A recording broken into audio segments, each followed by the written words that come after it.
Hi guys, so it's Miss Brubaker here. All right, so I'm gonna go ahead and do this recording like we talked about.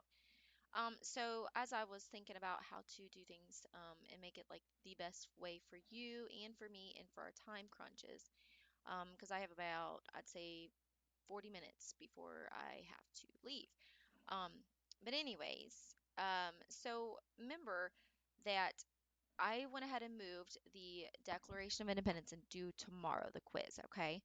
Um, but and the exit slip is going to be extra credit now, and I know many of you have already started that. And it's only because I have an extended response on the actual quiz now. Okay. Now, the Padlet insurance ticket and the 7.2 Wheatley, it's going to end up being due by Friday. Okay. I didn't really want you have to have much due on Friday. I am probably going to have I have a couple longer sessions. So if you need to drop in for whatever you need, I am so sorry that I did not do the um, help session today. I'm still kind of battling. I go in and out a little bit. So just, I apologize for that. Again, um, guys, remember that we're looking at that rhetoric, okay? So I want to kind of just head up into this area right here. To have it read to you, it's click on here, rhetorical devices and appeals. That's right here. I have mine open. So I would highly recommend having yours open. Hopefully you're starting to know these because in a few weeks you're going to have a quiz on it, okay? So hopefully by that time you'll know them pretty well. All right, so let's see what's going on. Um, I am going to go ahead and go through the content real quick before we start reading, and then I'll be able to go a little faster, I do believe. Okay, so first of all, we left off in the form and purpose area of the actual.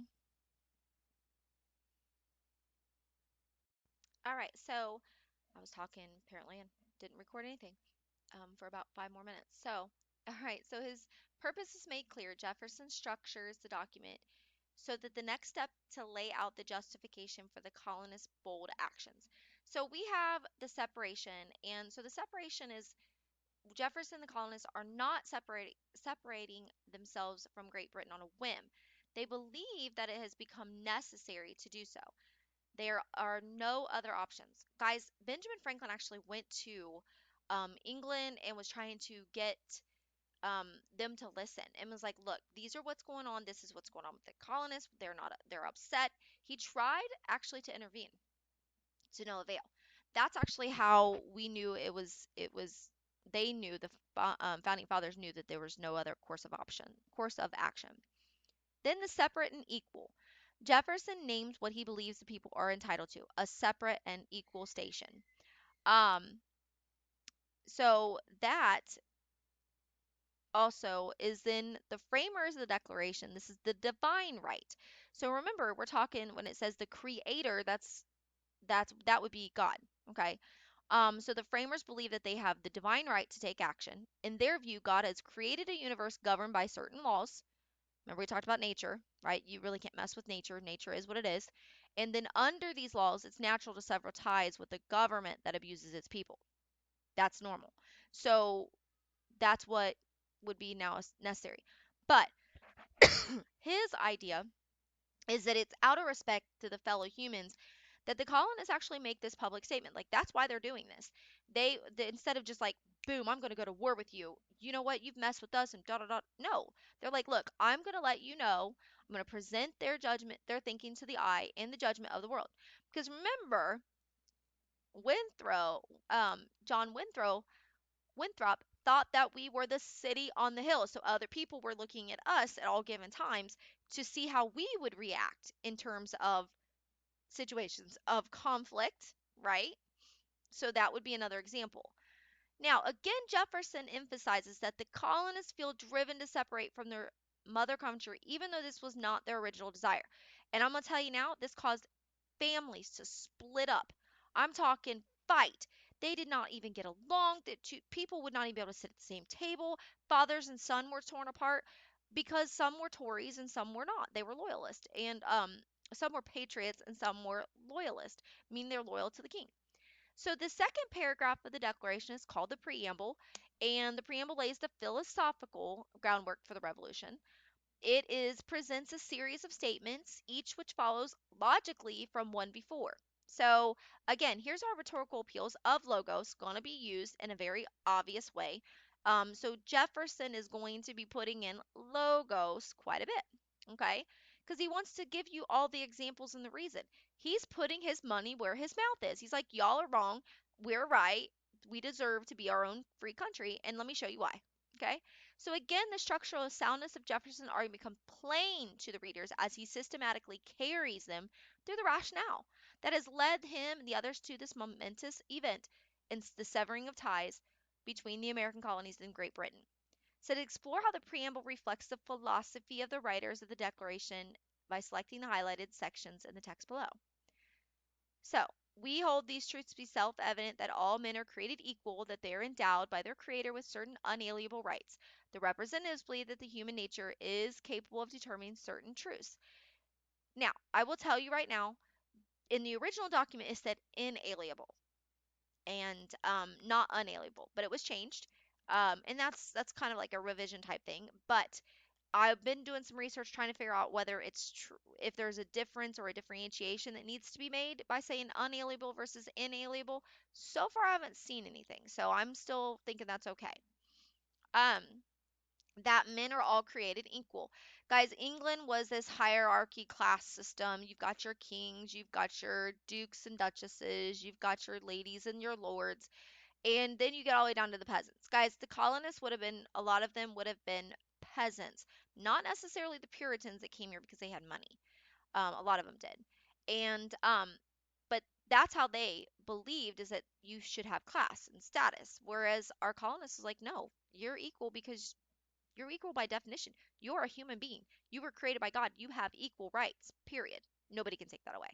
That's kind of interesting. It was a totally revolutionary idea for some people. Rights come from God, a divine source, rather than the whims of a single leader such as King George. And that's really ultimately what it's saying. Now, here's where this is a quiz question. If you go down to number 7, it says reread the excerpt, read the question, and then view the answer. We hold these truths to be self-evident that all men are created equal. I think they said that twice. They are endowed by their creator with certain unalienable rights. The word unalienable refers to something that cannot be taken away or transferred to another person. Why is this such an important concept? Well, you can't take something that is inherently something that they're born with, right? You can't take that away. Um, and you can't transfer it to another person. So, number 7 says the word unalienable refers to something that cannot be taken away or transferred to another person. Why is this such an important concept for colonists? Directly from this lesson. So it says the British have been taking away the rights of the American colonists. Jefferson is saying that no human is justified taking away another person's right. Now, all these other ones, because at the time the colonists did not believe in aliens. Really? What? No. Um, British have been improving the rights. Ooh, I don't think they were improving. The British have been giving away the rights to the French. No, they had just been in a war with them, right? So that right there makes it obvious it's the last one. Okay. Now, moving forward, we're dealing with the Enlightenment. It says a true specimen of Enlightenment thinking. The preamble unfolds in a way that feels methodical and planned on one hand, as natural as extemporaneous as it can be on the other. Jefferson's gift is the ability to present these revolutionary ideas in ways that push readers to recognize the fundamental, inarguable truths on which they are built. Now, guys, this really kind of floors me just a little bit because they say that all our founding fathers in the last lesson are deists. But I don't understand how you can say that they're all deists when they're actually using biblical reasoning for their background for a document. So why would they do that if they didn't feel like God had anything to do with them? What would be the reason? So I just don't know if I necessarily buy that particular piece. So it says we hold these truths to be self-evident. All governments unalienable rights. That to secure these rights, governments are instituted among men. Okay. People have rights. That's claim 1.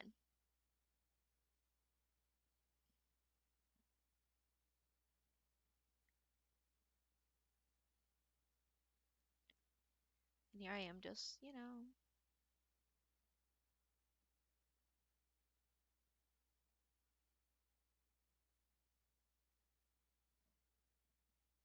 hmm. I think my computer's just not wanting to work with me.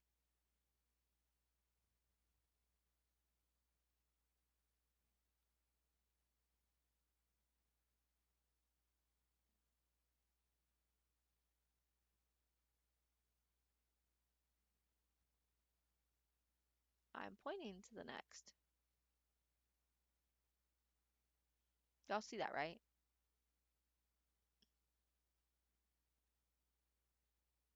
I don't know. It's not working for me for some reason. Um, his reasoning is because the governments are actually put. Um, we are we're given. People have rights. That's because they were given by God. Um, that's claim one. I don't really know why it won't move over.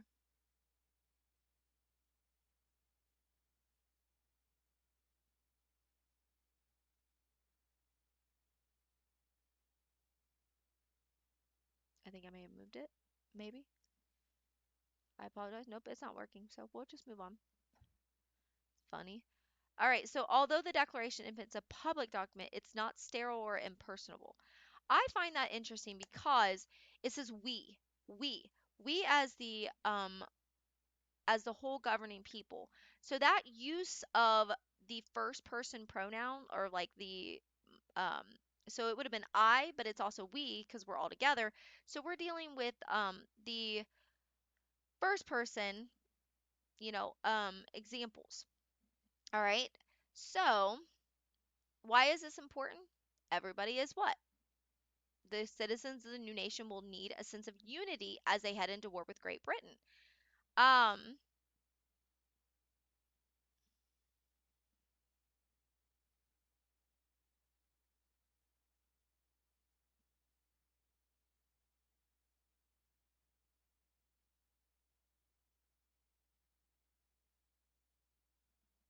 I was looking at something. Let's think about it. Now we're going to move forward to the grievances. So remember, these are the list of problems, and that's why I said we're going to kind of go fast through this. So grievances is a problem. Like you're like listing all the things and the ways that somebody has upset you or hurt you or like if you're grieving, the word grieving is what you do when somebody has passed away. So I find that very interesting that they're going to use that word choice. So what are the colonists' complaints? Jefferson is very specific. He lists the colonists' grievances very clearly and firmly. Complete this activity to explore the colonists' complaints.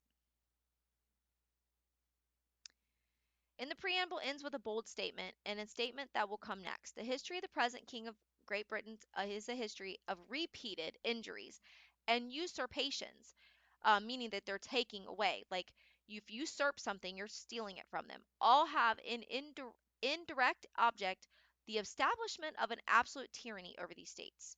Whoo, the word tyranny, again, very powerful word.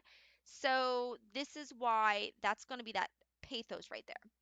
To prove this, let's facts be submitted to a candid world. Jefferson presents these facts in a list of statements about King George. So these are all written about the king. Ouch! How about that hitting that below the belt, right? I told you they were having their that it's like a divorce is really what it was. So each statement, because if you're making a public declaration and you got to do that, that's kind of like what it is. Like you're going to say, I'm going to air all my problems out, and because we're separating. Well, that's like a divorce. So at this point, the colonists are like, we're done with King George. And let me tell you. So every one of these, they begin with the word he has. So he has is a repetition, but it's an anaphora because of the fact that he's going to say over and over that he has done or this is what he's done. And an anaphora is a repeated, a repetition on the beginning of a line. Example, we demand truth. We demand justice. We demand equality. So we demand, we demand, we demand. Okay? An epistrophe is again at the end though. See no evil, Hear no evil, speak no evil. So the repetition is the no evil. The change is at the see, hear, and speak. Like see, hear, speak. You've seen that before. The little monk, they have like, I think they do it on even in emojis. So there's right there something to take in consideration is that he's going to be using an anaphora. An anaphora is a rhetorical device, not necessarily the same as a it's not the same as a rhetorical appeal. Appeals are appeals to motion, reason, or credibility. All right. So in writing, the repetition of words, phrases, or a sentence structure is called parallelism. Jefferson is using parallelism when he begins. Again, there's parallelism there too, but I'd say it's more of an anaphora. I have to look out like what it's saying. But what is the effect of this repetition? So yeah, the repetition calls attention to the king's many wrongdoings against the colonists. This in turn strengthens Jefferson's argument and helps him accomplish his purpose of justifying the colonists' decision to break with England. The preamble ends with a bold statement.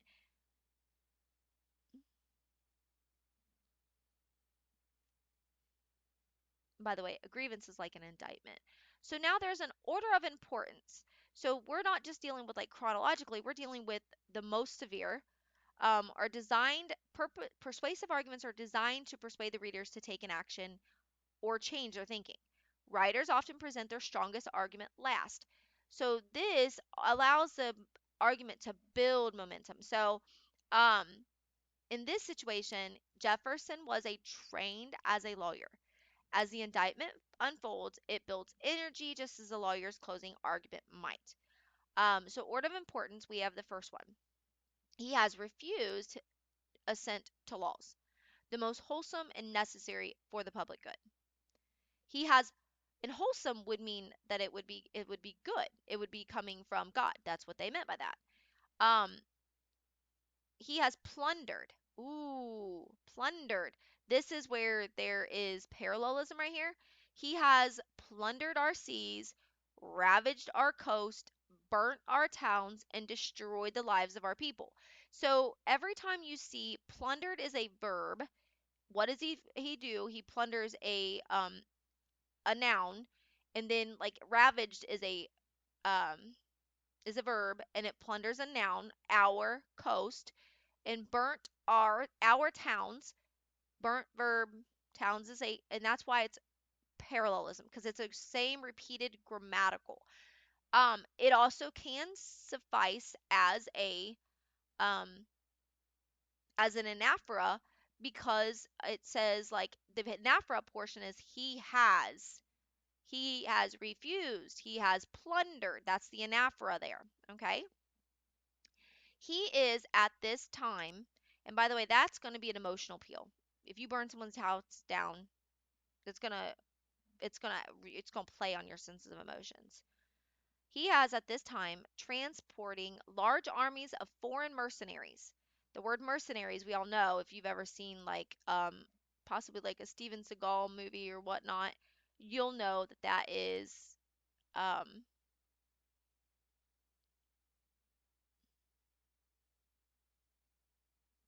where's it at? Making certain it's still recording,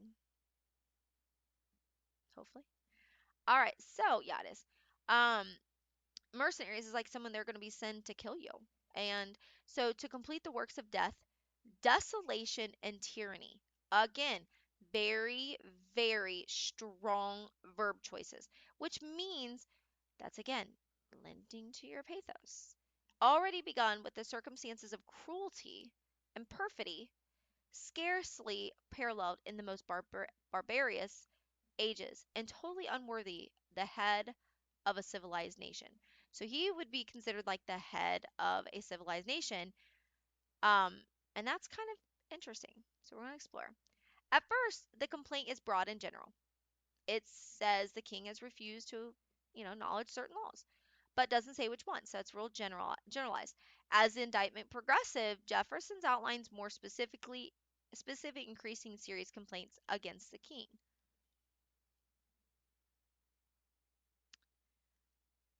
So I'm kind of giving you some ideas of things that we're going to be looking at. So Jefferson charges gains specificity through the indictment. To match the escalating magnitude of the offenses he cites, Jefferson infuses the indictments with increasing impassioned and negative language designed to stir the reader's emotions. Just like in Sinners in the Hands of an Angry God, which we only got the middle of a sermon that was actually 34 pages long, just so we're clear. Um, we only got the middle, like, so that part where again they're like laying it all out, like all the bad things that take place. It was how that's what was taking place here. Here though, we're getting the negative language in order to stir the reader's emotions. Well, just like they stirred the telling all about the bad in Sinners, same thing. But we didn't get the big picture. We at least get the whole big picture here. Okay, so then read the excerpt, then select to see some of the strong language Jefferson uses to describe the King's George's actions. So strong language is important. That goes hand in hand with their pathos. He has plundered our seas, ravaged our coasts, burned our towns, and destroyed our lives of our people. He is at this time transporting large armies of foreign mercenaries, which we've already read this. We've already read it. So let's look. What do they consider strong language? Plundered, ravaged, burnt, destroyed, death, desolation, tyranny, cruelty, perfidy, and barbarous. So all the same things I just told you, right? Let's go quick. Jefferson and the other authors helped that the indictment would serve one main purpose. What is the main purpose of the indictment? To describe the kind of country America should be? No. To justify the cruelty of the colonists against Native Americans? I don't see anything about Native Americans in there. To suggest a new form of government? Or what? They haven't said that. Um, to document the offenses Great Britain had against the American people. Hmm. Boom. They walk you through the complaints. Now,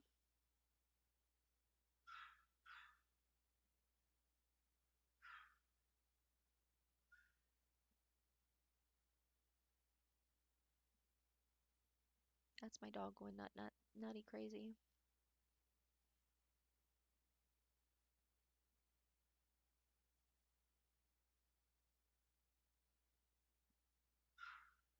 Okay.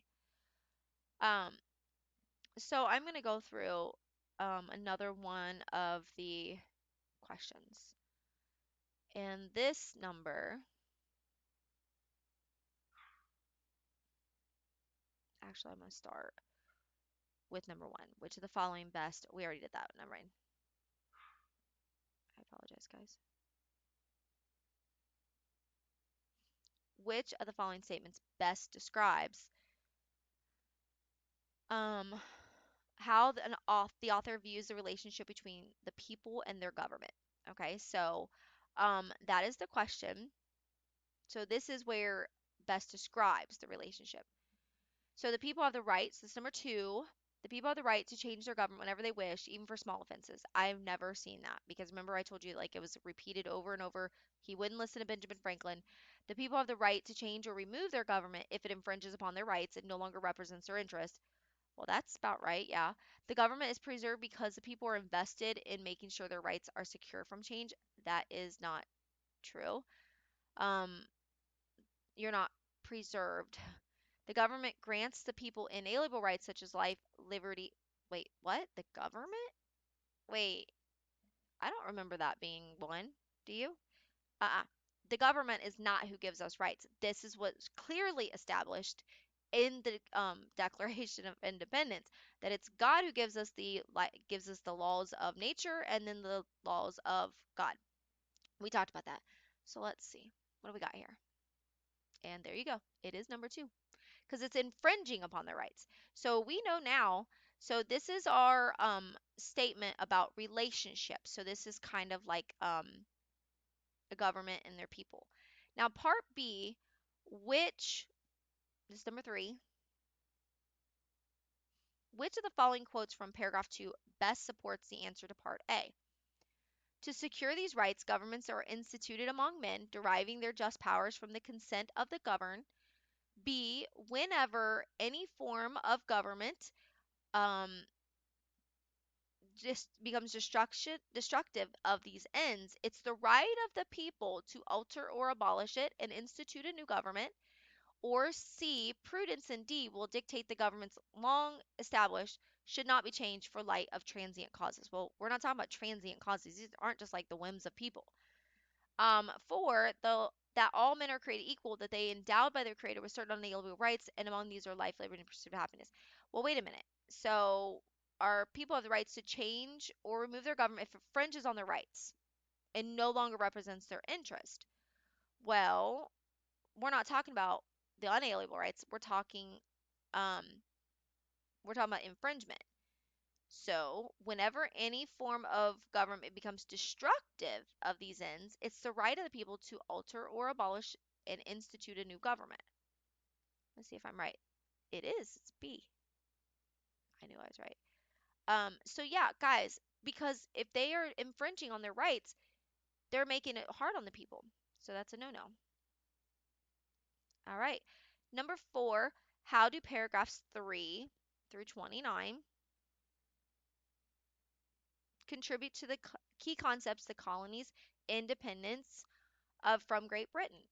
So this section details the king's numerous acts of injustice, justifying the colony's decision to declare independence from Great Britain.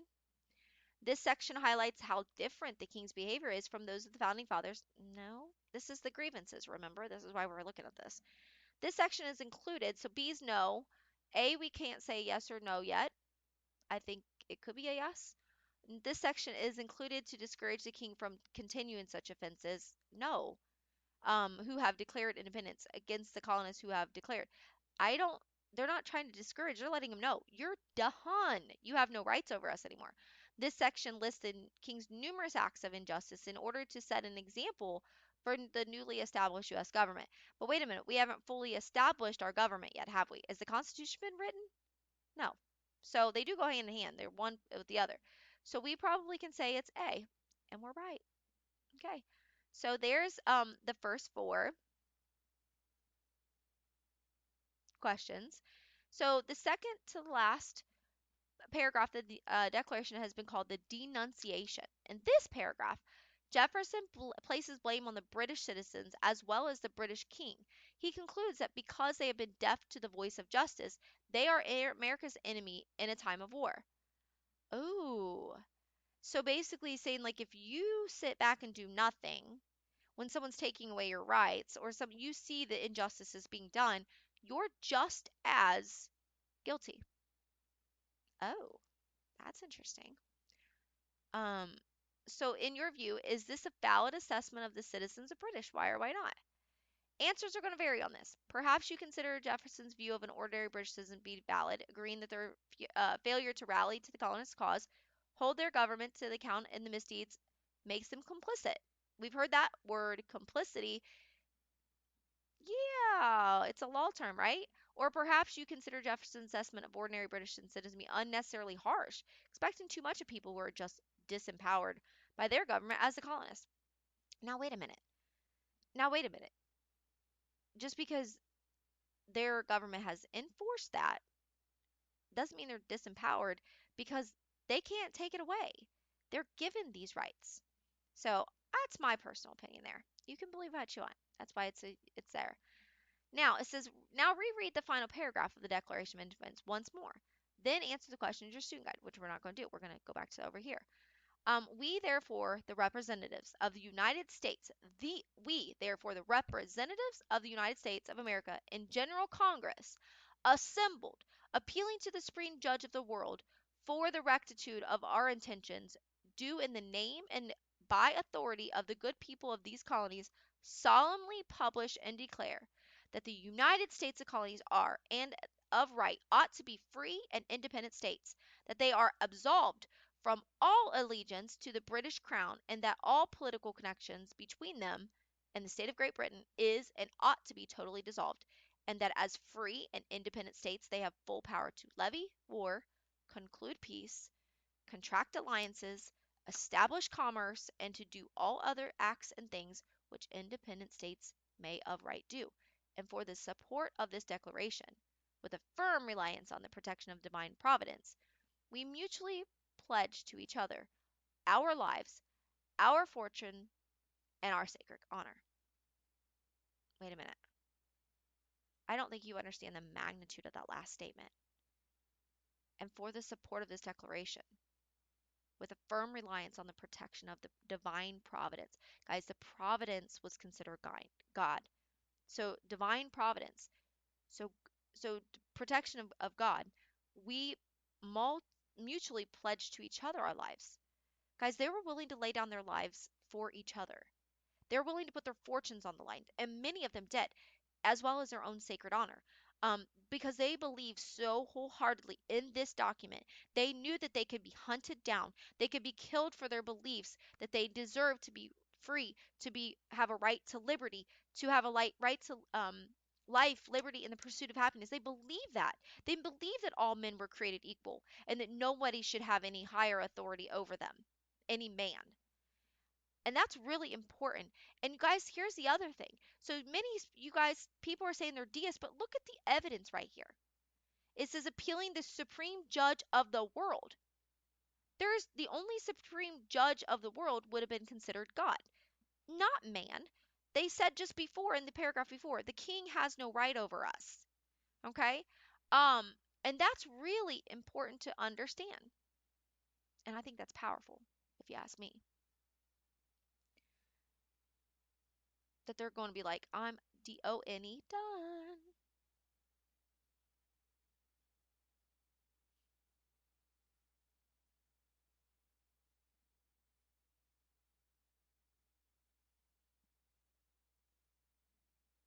Now we're going to look at the values. So we know that Benjamin Franklin had these moral absolutes, things that he felt in essence people had to live by. And he's not saying he was perfect by any shapes, forms, or means, but he was striving for that. Like he wanted to continually working on his moral perfection. It says although the Declaration of Independence was a political document, it reflects the values of the time. How does it do this? Well, let's look. Jefferson drafted the Declaration of Independence between June 11th and June 28th, 1776, a short time in which it created a political masterpiece. One reason Jefferson was able to write quickly is because he was trying to create new ideas. His writing echoes many common ideas of the day. He also wanted to get home to his sick wife. Recall that according to the Enlightenment view, governments should help their societies to improve, but wait a minute. Them improve themselves and move toward a more perfect existence. Wait. That's really strange because if that's the Enlightenment beliefs, then why are they saying that governments don't have that right? That's not they don't get to make those decisions upon them. It's God. God has the rights of them. I feel like this is so contradictory. But anyways, um you can tell me if you think the same. In the Declaration, Jefferson argues that the British government is failing to do so. They're not protecting them. They are not helping them to improve. So according to the Declaration, what is the purpose of government? To protect people's rights to life, liberty, and the pursuit of happiness? To provide transportation without any taxation? What? No. Mm-mm. To provide individuals the income they need to survive? No. To impose specific rules about morals people should try to live by. Um,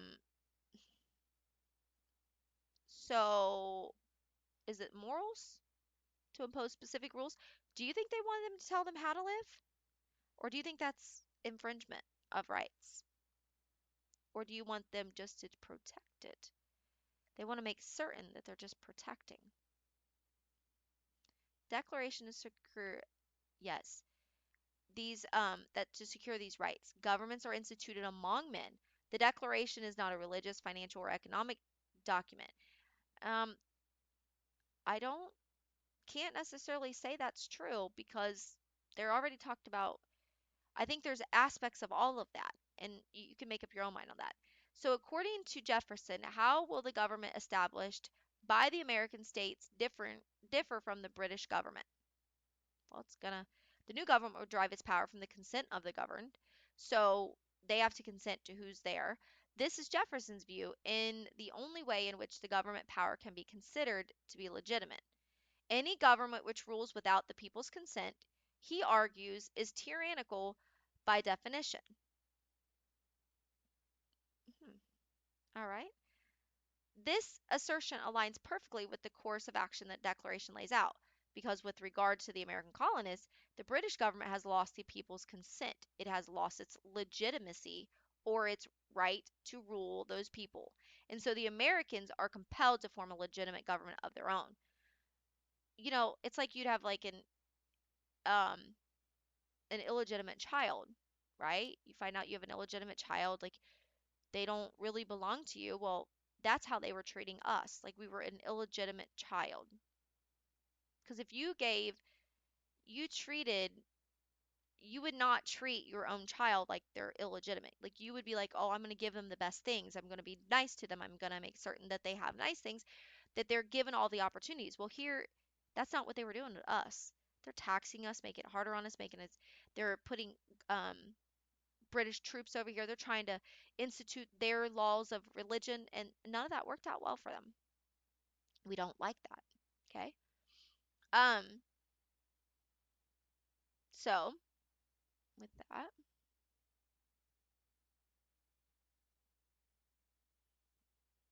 powerful words. In writing the Declaration of Independence, Jefferson understood that the language he used mattered. So he chose words with meticulous care, and he worked to make sure that they intended meaning um, was clear to the readers. One way Jefferson did so was by refining the meaning of his words through repetition. I told you that. An example of this word was usurpations, meaning the unlawful seizing of possessions or privileges that belong to another. It's like I told you guys, you can't just go and take somebody's. You can't just go take their truck because you like their truck. Can't have it. Can't do that. It appears 3 times in the Declaration of Independence. With each use, Jefferson helps readers understand why such behavior by the British government justifies American desire to be free and independent. The first use of usurpations. The first time he uses the word usurpations, he makes an important connection. He pairs it with the word abuses. Whoo! So, but when a long train of abuses and usurpations pursuing invariably the same object evinces a design to reduce them under absolute despotism.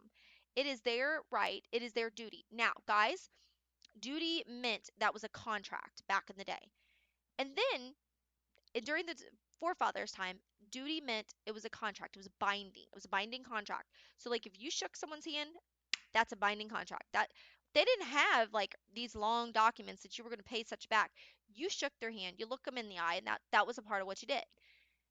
Now, in the early 1900s, it became a responsibility. So duty became a responsibility. It didn't become binding, it's just a responsibility. You should probably do that, right? But then, now, if you look at the word duty, let's look this up.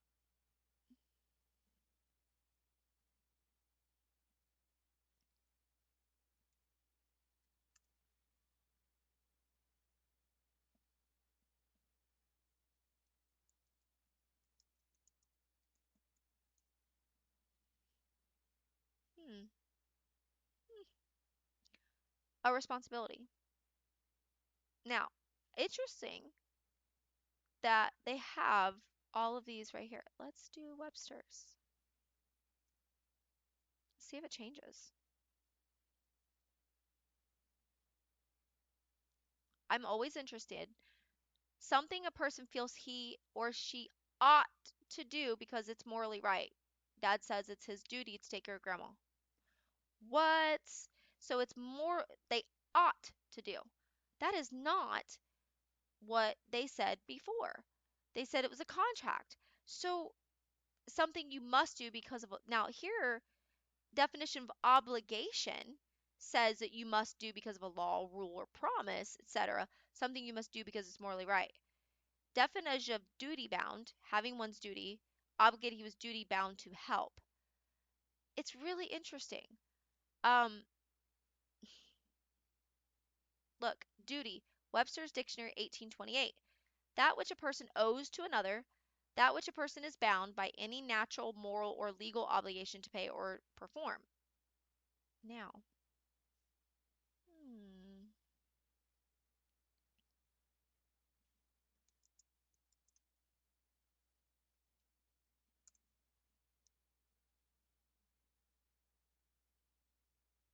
hmm.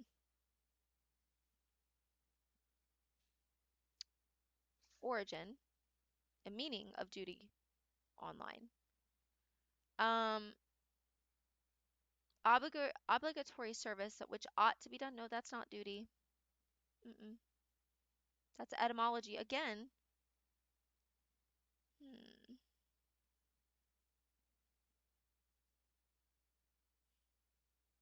You know what? I'm gonna give you guys some bonus points. If you can find what it said, what the definition was, and you gotta prove it to me, you gotta back it up. I'm gonna give you some points because it's changing. So the words in itself are changing. I did not realize the definitions of things could really change that much. I find that a problem. So, but it is their duty to throw off such a government and to provide new guards for their future security. This is not only suggests to readers the wrongness of having one's possessions or privileges unlawfully taken, but it conveys the idea that the entity doing the usurping, the British government, is abusing its power. It's illegally taking advantage of the fact that its strength is much greater than the people it rules. Guys, Great Britain at that time had the number one greatest um, um, military forces in the world. So Jeffrey returns usurpations in the second time, not long after its first appearance in Declaration. Review the context in the usurpations it repeated once more now. The history of the present King of Great Britain is history of repeated injuries and usurpations, all having direct object the establishment of an absolute tyranny over the states. So now he is with the second word, Jefferson refines its meaning for readers by conveying the purpose and consequences of the British government behavior. He makes it clear to the readers that by illegally taking this property and the privileges of people, the government is actually behaving in a tyrannical manner. In other words, Jefferson is saying that the king is committing these offenses intentionally to crush the spirit and the will of the people. You know, don't tread on me. That right there is when, because if you would crush the head of a snake, right? That is like the serpent. So I feel like that's really interesting if you look at some of these conversations here. So usurpation is on the third. It's the final time near Jefferson's conclusion to the Declaration. The last appearance occurs after Jefferson has listed many specific examples of the offenses committed by the British government, including multiple instances in which the possessions or privileges of the American colonists were illegally taken by the crown. Jefferson noted the colonists have attempted to call British public attention to this behavior time and time again. Guys, they didn't just say, like, would you stop? No, they would like, look what you're doing to us. We have appealed to their native justice and magnanimity, and we have conjured them by the ties of our common kindred to disavow these usurpations, which would inevitably interrupt our connections and correspondence. They too have been deaf to the voice of justice and consanguinity. By again using the word and noting the British people have failed to react or respond to the morally appropriate way, Jefferson drives home the idea that the government usurpations have solely been directed at and caused suffering among the American colonists. In other words, the usurpations have shown the colonists that the government views them differently than British people living in Britain, illegitimate children. As such, Jefferson argues that the American colonists have no choice but to view themselves differently too. This, of course, ties directly to the central argument of the Declaration. The improper and unjust actions of the British government against its American subjects have invalidated its rights to rule those subjects. So Americans will hereafter rule themselves. Huh. Now, the authors of the Declaration valued the protection of the individual rights. What other values did they and the new country stand for?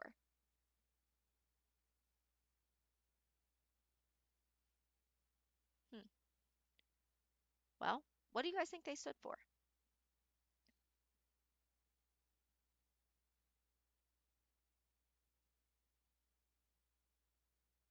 Now we're going to look at the analyzing historical documents.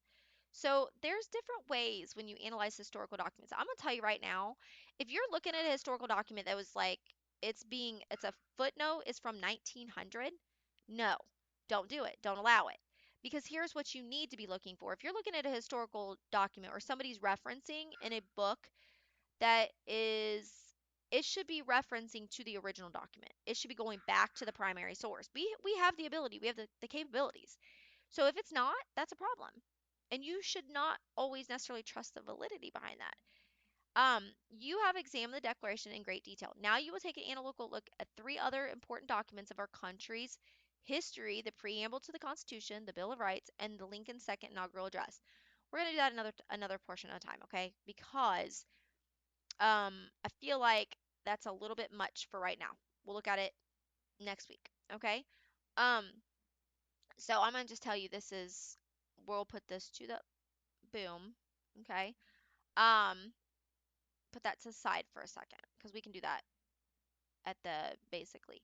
I will say if you look at this component, like here's like we the people of the United States, Congress shall make no law abridging the freedom of speech with malice towards none, with charity for all. These are just a few examples of the powerful and influential language found in three historical documents that helped shape our country's government and societies in the 18th and 19th century. The words still resonate in contemporary America. In this activity, you will analyze the text of the preamble Constitution. So that's what we're going to work with next week a little bit, along with Equiano. Um, Now,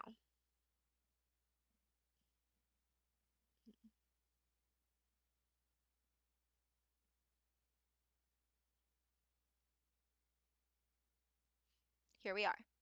Okay, so this is just what you already have in yours. So I have it in hard copy. Woo! For you, okay, so that you can see that particular piece. And we've read a lot of it already, which is nice. And then it says read writings of Thomas Jefferson. Perhaps no American writer has more influence on the founding of our country than the main author of the Declaration. Before reading, read the Declaration on Independence. It's actually in 43 through 47. So just so you know, it's also in our book. You don't need to read it there. I will tell you, Thomas Jefferson's most impressive literary accomplishment was serving as the primary author. Um, and I will tell you, he was born into a wealthy Virginia family in 1743. He did attend college and eventually become a lawyer. He joined the Virginia legislature and began vocally supporting American independence. So after the Revolutionary, Jefferson served in France before becoming the president of the United States. So he went over there and he was in serving as France. So that's kind of important because remember the French end up helping. Okay? And then here we are back here. Okay. So now, before we move forward anymore, okay, now we got to go over to that document that we are on because we've done numbers 1, 2, 3, 4, and we did number 4. Let me see. We did number 1, 2, 3, and 4.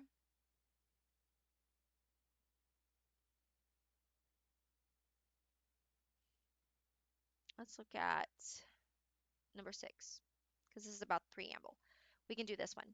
So, in the preamble of the Declaration of Independence, Thomas Jefferson writes of unalienable rights. Almost immediately, then, Jefferson introduces readers to political terms.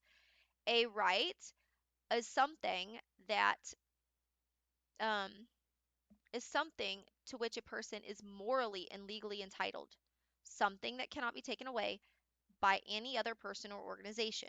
For Jefferson, the unalienable rights of all people include the right to life, liberty, and pursuit of happiness. Governments are instituted among men, Jefferson continues, deriving their just powers from the consent of the governed.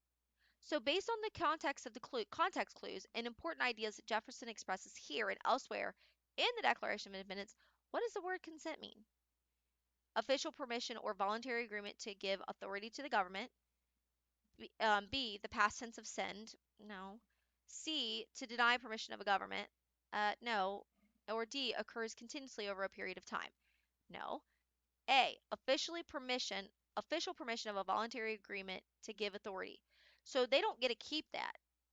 If they mess up too much, government, based off what we read, can be taken from them. or we can revolt as people. Okay? So there's number 6. Now, we already did number 7, and then it says the 5 key elements in the first paragraph of the Declaration of Independence. We have 5 key elements, and we actually already went through this. Remember when we talked about um, separation, equality, divine right, public, and this is how we're going to roll with this one.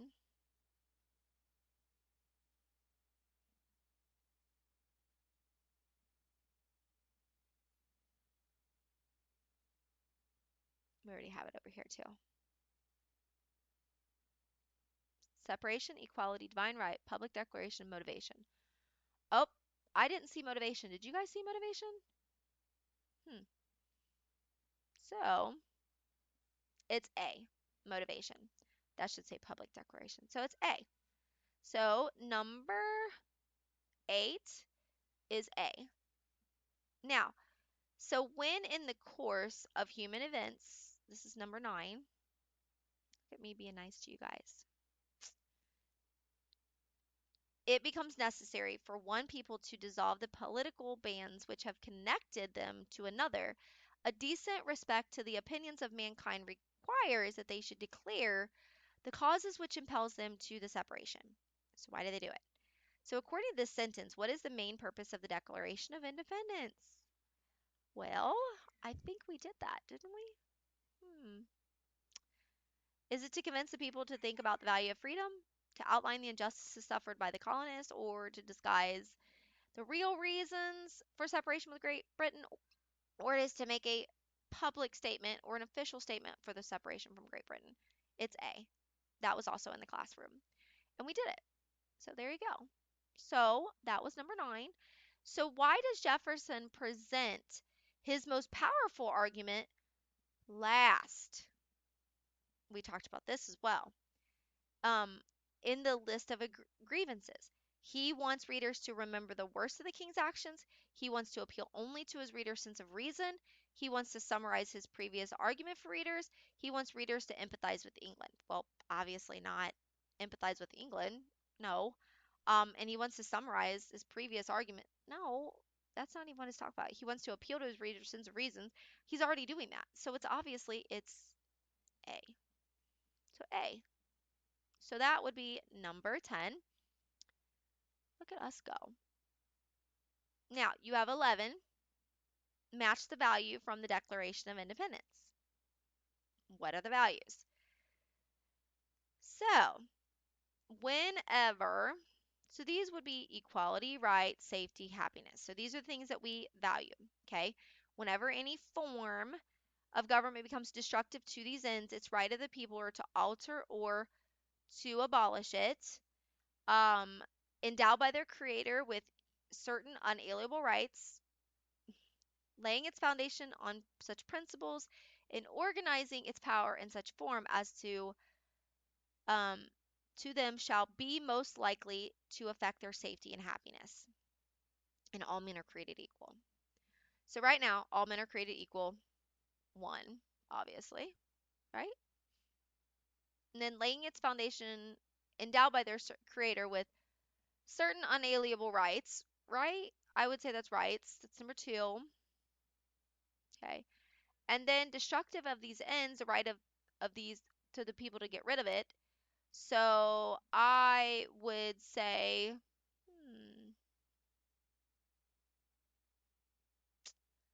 happiness or laying its foundation. So these are the only 2 that we have. So let's look. Safety and happiness. Oh, so this is the safety. So this one was kind of tricky. Whenever any form of government becomes destructive on these ends, it's the right of the people to abolish it. So this is up for their safety. So it's for their safety. And then finally, laying its foundation is affect their safety and happiness. So that's happiness is in there. Okay. So there you go. Now, um, the next um question, their next 4 questions are on your own. Okay. It says reflect on what you read in the Declaration of Independence. I give you 3 prompts. All right? You can choose any which one you want. You do need to use CEA, okay? And because that says, remember, you have to use evidence from the passage to support your response as well as your own life, because this is a reflection. Remember what a reflection does, and you have notes on it, okay? You have notes on what reflection is, and if you don't have it, it's back in week 2, because that's what actually week 1, getting started here. We did it in that week. So, um, how would you react? How would the founding fathers react to America now if they were alive still, and why? That's one question. Could our country today ever make a document like this and have a unanimous vote in favor to pass it? Why or why not? Do we value freedom as much as our founding fathers did? Why or why not? No real right or wrong reason. You just have to justify it and you better back it up. Okay, so you got to use the Declaration of Independence as your basis behind it. Okay, um, and that in a nutshell, guys, I'm gonna have to tell you I can't help you much more here, but I can go later and try to help you by I've given you some questions, but I've already went through just about everything. So you have 4 questions to do, and that's it. So 4 questions of your quiz, and you just need to read. Um, we've already done this paragraph. Um, we've already done that paragraph. We've already done this, done this. Nope, right here. So we left off like right here. Number that it's right here we leave off. We've left off. We leave off. Okay?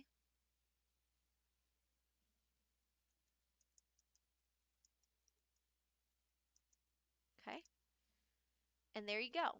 So, and honestly, guys, if you think about it, we've all we haven't done is we've read most of this other than like we read the bottom portion of this. We read I mean, we've read a lot of it. So you're in a good shape. All right, I hope I've helped you. I really do. If I haven't, I apologize, but I feel like I should have helped you. And that in a nutshell is it. And again, this is due tomorrow night. Um, yeah. And I have been looking at your stuff that you've got up there.